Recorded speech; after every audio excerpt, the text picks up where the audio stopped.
여러분 안녕하십니까? 오늘 시간 한반도 미래전장 19부를 말씀드리도록 하겠습니다. 오늘 시간 다룰 주제는 북한군 무장 해제와 활용 방법에 대해서 말씀드리도록 하겠습니다. 지금부터 말씀드리는 상황은 지금까지 쭉 제가 전쟁하는 상황을 가정했는데 통일이 된 이후에 북한군을 어떻게 처리할 것이냐라는 주제를 말씀드리도록 하겠습니다. 이게 중요한 것은 지금까지 우리가 20세기 여러 사례들, 21세기도 마찬가지지만은 어떤 전쟁이 끝난 이후에 패배국의 무장해제를 잘못해가지고 난리 난 사례들이 여러 가지 있기 때문에 이것 역시 중요하게 다뤄야 될 사례라고 보고 말씀드리는 겁니다. 사실 북한만큼 이 문제가 중요한 국가도 없습니다.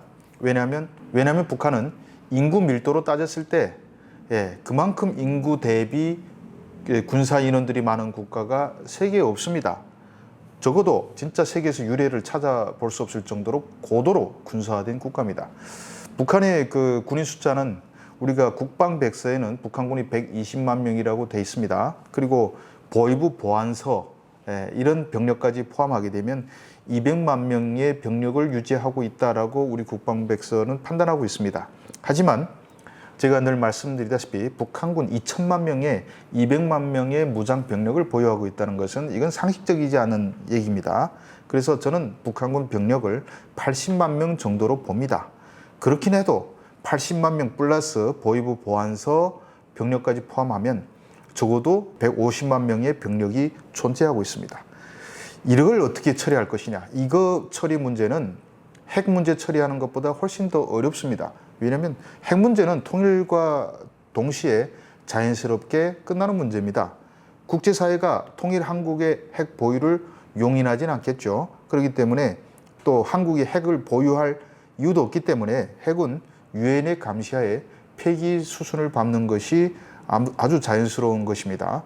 우리가 그때 가서 야 중국, 러시아가 있기 때문에 우리도 핵을 가지고 있어야 된다.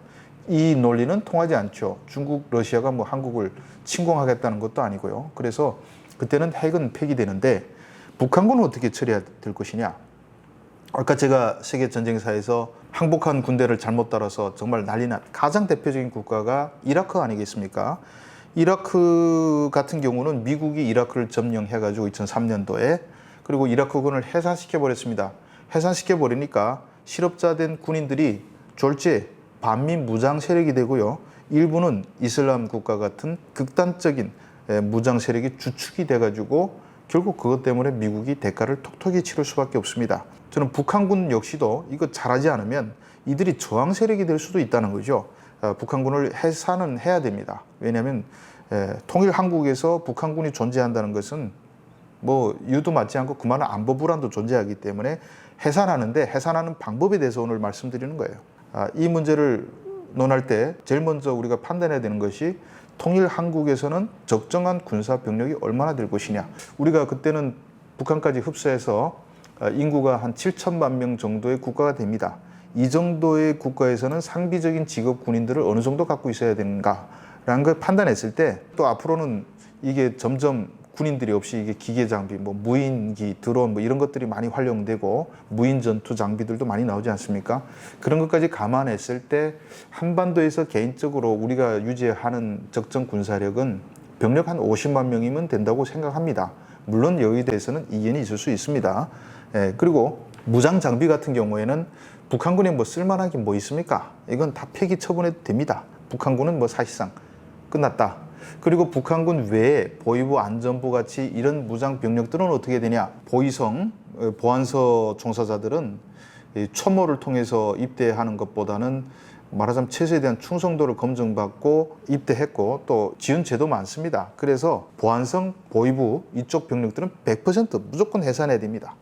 이들을 또 과거 재행은 인민들을 감시하고 통제하고 억압하고 이런 걸 수행했기 때문에 북한 인민들한테서 신뢰 다 잃고 반드시 과거사 청산 과정을 거쳐야 됩니다. 이런 사람들은 해산되는 것과 동시에 북한 인민들한테서 심판을 받아야 됩니다. 무조건 과거사 정리해서 진짜 못되게 놈들은 처벌을 받아야 되죠. 저는 보안서 그리고 보안성 병력은 무조건 해산해가지고 심판 과정 해서 재활용 될 사람은 재활용, 처벌받아야 될 사람은 처벌하고 이런 과정 거쳐야 된다. 자, 그러면 다시 돌아와서 북한군은 어떻게 할 것이냐?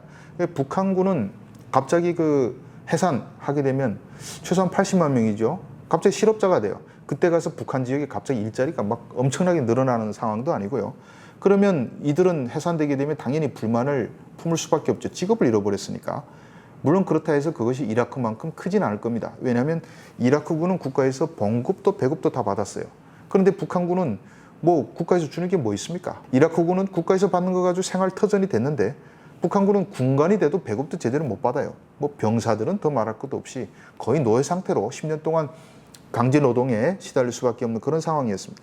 그래서 북한 군인들한테 자유를 선언해 준다면 당연히 이들은 만세를 부를 것이고 또 지금 군관들도 좋아할 겁니다. 뭐 고위층은 내놓고요. 뭐 위관급 그 군관들 같은 경우는 지금도 장마당 가서 장사하는 게 훨씬 나은데 국가에서 제대 안 시켜주고 너가 군법 벗겠다면 충성심이 없다 뭐 이래가지고 처벌받으니까 어쩔 수 없이 군대에 묶여있는 사람들이 많습니다.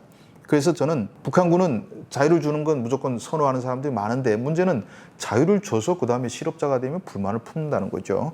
이들이 해방시켜 놓는 거하고 취직자리 일자리를 주는 거는 또 별개의 문제입니다.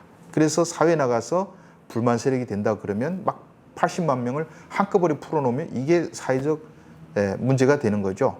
물론 군인들은 20대이기 때문에 뭐 어디 나가서 노동력으로 봤을 때는 가장 경쟁력 있는 노동력이라고 볼 수 있고 뭐 북한에서 일자리가 없으면 뭐 중동이라든지 뭐 그런 데다가 뭐 외국에 일자리 파견 내보내도 되긴 합니다만은 근데 워낙 숫자가 많죠. 80만 명. 그래서 저는 이 북한군 어떻게 처리할 것이냐 제가 생각하고 있는 해답을 말씀드리면 북한군은 치안 담당 병력으로 활용하자라는 점을 제안합니다.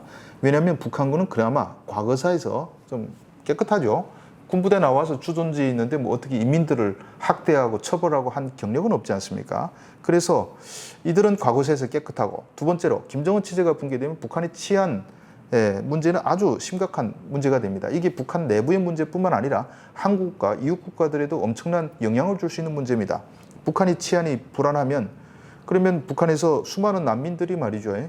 통제를 잃고 한국 내려올 수도 있고 중국 갈 수도 있어요. 그런데 이 난민들은 어떤 난민들입니까?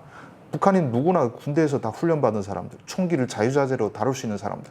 거기다 북한 체제가 무너지는 경우 전국에 존재하는 무기고들이 털린다고 봐야죠. 그럼 무기 한 자릿씩 들고 중국 넘어가서 막 강도짓 한다거나 한국 들어와서 배 타고 넘어와가지고 뭐 강릉 들어와서 강도짓 하고 달아난다. 이게 난리가 나는 겁니다. 그래서 이런 재앙을 막기 위해서는 치안 병력이 많아야 된다. 북한 남성 10년 이상 군복무 하던 사람들 뭐 그런 것들을 포함해서 현지 군인들 포함해가지고 이런 사람들을 치안 병력으로 맡겨놔야 그 거친 사람들을 상대를 할 수 있는 겁니다. 그래서 저는 북한 체제가 붕괴된 이후에 북한군 손들어라 집에 갈 사람 갔는데 일자리가 없어요. 그러면 치안 병력 들어오라 해가지고 치안을 유지하는데 특히 이때는 특수 병력들이 아주 유용하게 쓸 수 있죠. 뭐 치안 유지할 때 격술도 잘해야 되지 않습니까? 제압을 해야 되니까. 이때는 뭐 북한 특수부대들이 갖고 있는 능력, 뭐 그들이 뭐 한국군 때리라는 게 아니고 북한 내부에서 북한 사람들하고 딱 마주쳤을 때 누구나 제압할 수 있는 능력 가지고 있는 특수병력은 치안 병력으로 활용하는 게 좋다.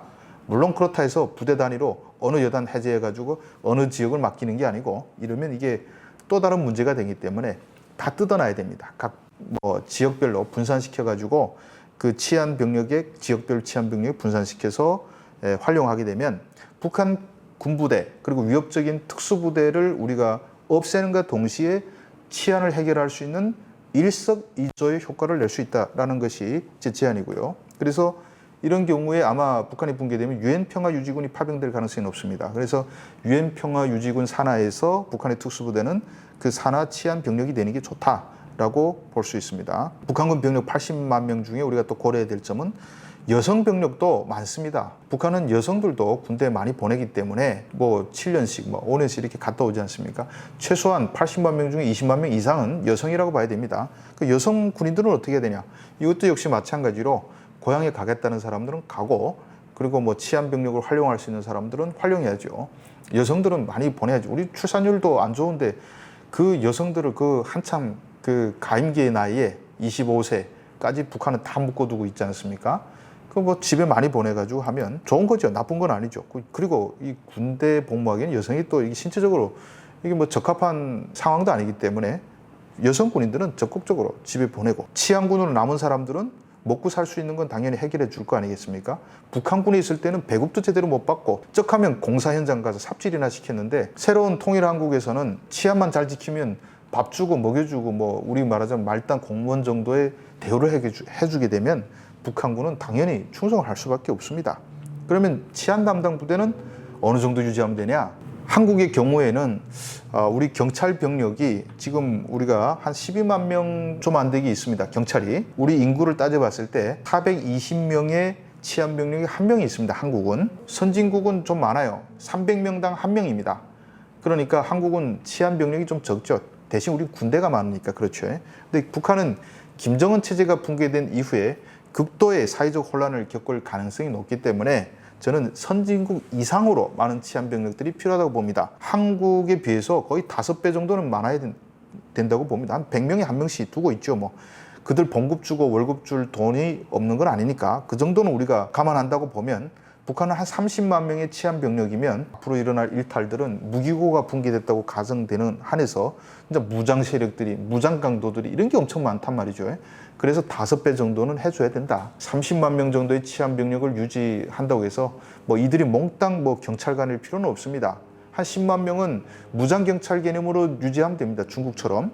중국도 뭐 이렇게 즉각 이동이 가능한 무장부대. 우리 말하면 뭐 전위경 뭐 이런 개념이겠죠. 이런 출신들은 우리가 특수부대 출신들을 딱 유지하면서 북한의 치안 상황과 발맞춰가지고 치안이 좋아지면 점점 이렇게 병력을 감축해가지고 줄여야 되겠죠. 항상 30만 명이 적정한 건 아닙니다. 그렇고 그다음에 그 이후에 또 민간인 중에서도 나 되겠다는 사람들이 있으니까 그런 사람들을 이렇게 바꿔버리면서 자연스럽게 물갈이를 하는 게 필요하다. 뭐냐면 장기적 관점에서 우리가 또 한번 볼 필요가 있다는 거죠. 우리가 군이 없는 국가는 상상할 수 없기 때문에 우리가 통일돼도 국방 문제만큼은 우리가 어떤 북한에만 따로 맡기는 게 아니고 통일군으로서 존재를 해야 됩니다. 이 적정 인원에 대해서 저는 50만 명이라고 제가 얘기했습니다. 이건 전적으로 뭐 제 추산이기 때문에 여기 의견이 있을 수 있습니다. 군 복무를 희망하는 사람들은 통일군 입대를 허용해야 되겠죠. 그런데 우리가 통일된 이후에는 징병제가 유지될 이유가 없죠. 무조건 남자들은 2년 가야 된다. 이게 그런 명분이 없어요. 그래서 아마 통일이 되게 되면 무조건 직업군인화로 넘어갈 수밖에 없어요. 자, 직업군인 간다는 건 뭡니까?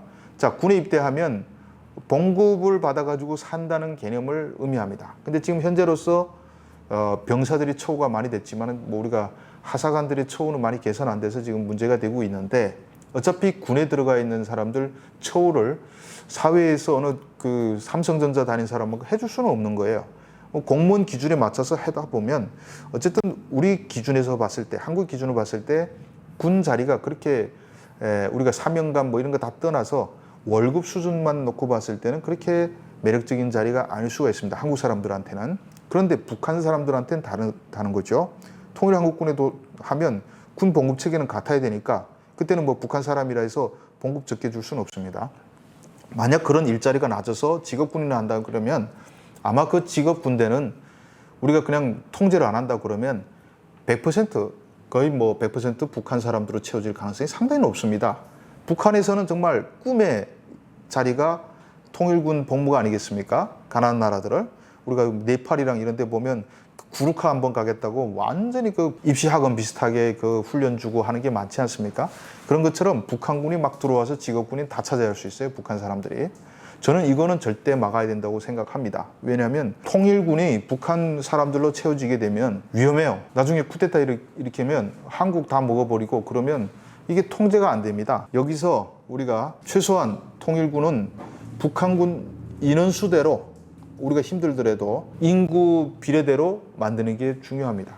절대로 우리 어떤 상황이라도 한국군은 한국 출신 군 복무자가 60% 이상이 돼야 치안이 안전하다는 거죠. 북한군 다 채우면 나중에 진짜 쿠데타 일어나가지고 북한 사람들만 북한을 위한 정부를 세우겠다고 할 수가 있어요.